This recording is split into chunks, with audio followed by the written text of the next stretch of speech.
ఈరోజు బేగం గ్రామంలో గ్రామ సభని నిర్వహించుకోవడం జరుగుతుంది.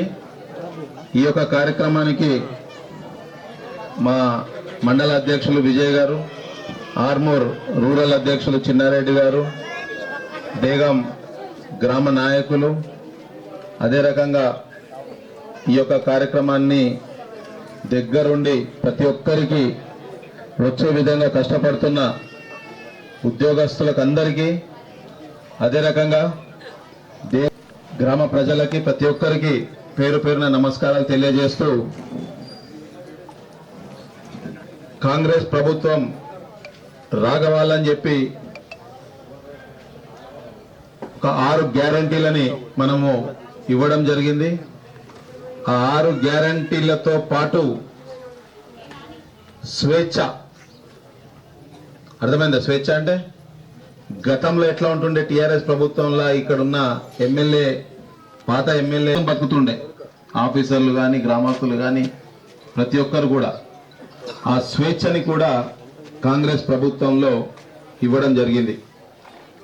ఆఫీసర్లు కానీ ప్రతి ఒక్కరు కూడా స్వేచ్ఛగా పనిచేసుకుంటూ ముందుకు పోతున్నారు.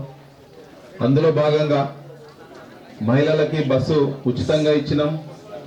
200 యూనిట్ల వరకు 500కే సిలిండర్ ఇస్తున్నాం. 55,000 ఉద్యోగాలు సంవత్సర కాలంలో ఇవ్వడం జరిగింది.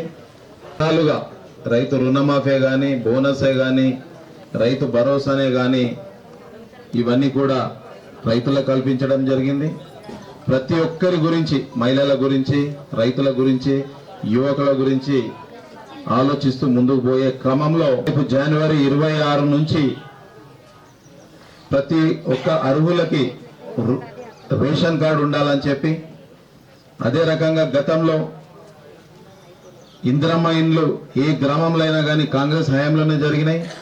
మళ్ళీ కాంగ్రెస్ ప్రభుత్వంలోనే అర్హులైన వారికి అందరు కూడా జాగా ఉంటే 5 లక్షల రూపాయలు బీసీలకి, ఎస్సీ ఎస్టీలకి 6 లక్షల రూపాయలు ఇస్తా. అసలే జాగా లేదు, అసలే భూమి లేదు, వాళ్ళకు కూడా ఇంద్రమ్మ భరోసా కింద 12,000 రూపాయలు ఇస్తామని చెప్పినాం.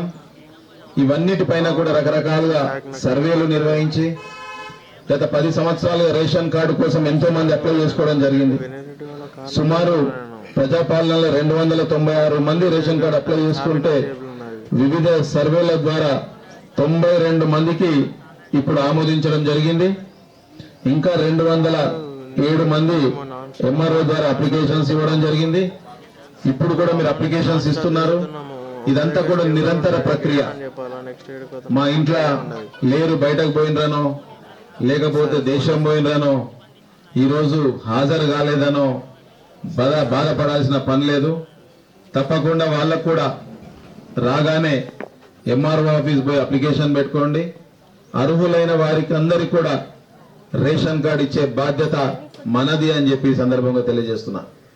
గతంలో ఏం జరిగిందంటే రేషన్ కార్డు ఉండే, దాని తర్వాత కొడుకో బిడ్డనో ఇంట్లో పుడితే వాళ్ళని మనము దాంట్లో చేర్చలేకపోయినాం.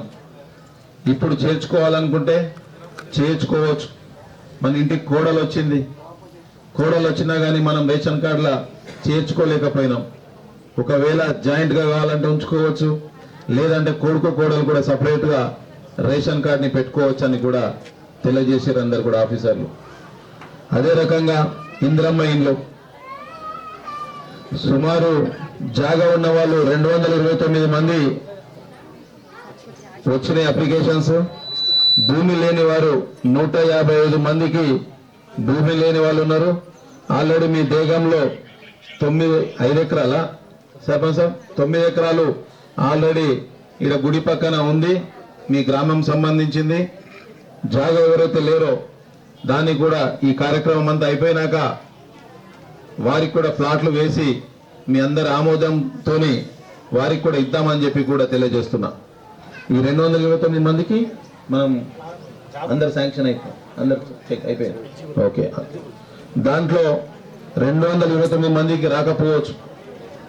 మొదట ఎలా ఉంటుందంటే వితంతువులు ఉంటారు, 40 సంవత్సరాల లోపు భర్త చనిపోయిన వాళ్ళకి మొదటగా తీసుకోవడం, ఆ గ్రామంలో హ్యాండిక్యాప్డ్ కాలో చేతో లేని వాళ్ళని ప్రాధాన్యతలో తీసుకొని ఇప్పుడు మనకి మన నియోజకవర్గానికి 3,500 ఇండ్లు వచ్చినాయి.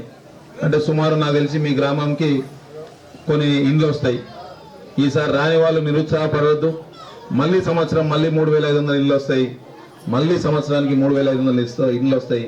అందరికీ కూడా ఇచ్చే విధంగా కాంగ్రెస్ పార్టీ ముందుకెళ్తుందని చెప్పి, కాంగ్రెస్ ప్రభుత్వం మీ ప్రజల పక్షాన పనిచేస్తుందని చెప్పి తెలియజేస్తున్నాం. అట్లనే ఇందిరమ్మ భరోసా ఎక్కడ కూడా ఏ రాష్ట్రంలో కూడా ఇవ్వలే. ఎవరైతే జాగలేదో, ఎవరైతే లేబర్ పని చేసుకుంటారో, ఆటో నడుపుకుంటారో వాళ్ళందరినీ కూడా ఆల్రెడీ డేటా ద్వారా తీసుకొని వాళ్ళకు కూడా 12,000 రూపాయలు సంవత్సరానికి ఇచ్చే విధంగా కార్యక్రమం తీసుకోవడం జరిగింది. ఇప్పటి వరకు 213 మందిని గ్రహించడం జరిగింది. శాంక్షన్ కూడా అయిపోయింది. ఇంకా 269 అప్లికేషన్స్ ఉన్నాయి. వాళ్ళని కూడా చెక్ చేసుకొని తొందరలో వాళ్ళకు కూడా ఇస్తామని చెప్పి కూడా తెలియజేస్తున్నాం. అట్లనే రైతు సోదరులు ఉన్నారు. రైతు రుణమాఫీ 2 లక్షల వరకు చేస్తామని చెప్పినాం. కొంత టెక్నికల్ ప్రాబ్లం వల్లనో బ్యాంకుల ద్వారానో కొన్ని ఇబ్బందులు జరుగుతున్నాయి. మీరు సంబంధిత అగ్రికల్చర్ ఆఫీసర్ని కలవండి. ఎక్కడ మీకు ఇబ్బంది అయింది, ఆధార్ కార్డుల వల్లనా, లేకపోతే ఇంట్లో మనిషి దుబాయ్ పోవడం వల్లనా, లేకపోతే ఎవరన్నా ఇంట్లో చనిపోతేనో, ఏదైనా టెక్నికల్ ప్రాబ్లంతో, లేకపోతే ఇంట్లో ఒక కుటుంబంలో ఇద్దరికి కలిపితే 2 లక్షల రూపాయల కన్నా ఎక్కువ ఉంటేనో అట్లాంటివి జరగలేదు. అవి కూడా సంబంధిత అగ్రికల్చర్ ఆఫీసర్ని మీ నాయకులను పట్టుకొని పోయి కలవండి. అవన్నీ కూడా తొందరలోనే ఈ కార్యక్రమం అయిపోయినాక ఎవరైతే రుణమాఫీ జరగాల్సింది ఉందో వాళ్ళకు కూడా జరుగుతుందని చెప్పి కూడా తెలియజేస్తూ, ఏదున్నా సరే అది చెప్పిన అట్లనే రైతు భరోసా గతంలో 10,000 రూపాయలు 10 సంవత్సరాలు టీఆర్ఎస్ ప్రభుత్వంలో ఇచ్చారు. మన ప్రభుత్వం 12,000 రూపాయలని ప్రకటించడం జరిగింది.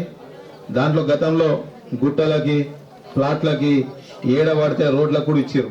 అట్లా కాకుండా ఎవరైతే సాగు చేసుకుంటారో రైతులు, ఎవరైతే సాగు భూమి ఉందో వాళ్ళకందరికీ కూడా ఎన్ని ఎకరాలు ఉన్నా సరే వారికి ఎకరానికి 12,000 రూపాయల చొప్పున తొందరలోనే జనవరి 26 నుంచి మీ ఖాతాలో పడతాయని చెప్పి కూడా తెలియజేస్తూ, ఇవన్నీ కూడా మీరందరూ కూడా అప్లికేషన్స్ రాని వాళ్ళు పెట్టుకొని ఆఫీసర్లకు కూడా చెప్తున్న వాళ్ళందరికీ సమయం ఇచ్చి పూర్తి సమయం వాళ్ళతో మంచిగా నవ్వుకుంటూ అప్లికేషన్ తీసుకొని వాళ్ళందరికీ ఇప్పియాల్సిందిగా కోరుకుంటూ, దీంట్లో పూర్తి సమయం నాయకులు కూడా ఉండి పార్టీలకు అతీతంగా ఏ పార్టీ అనేది కాకుండా ప్రతి ఒక్కరికి ఇచ్చే విధంగా పనిచేయాల్సిందిగా కోరుకుంటూ మరొకసారి ప్రతి ఒక్కరికి పేరు పైన ధన్యవాదాలు తెలియజేస్తున్నాను.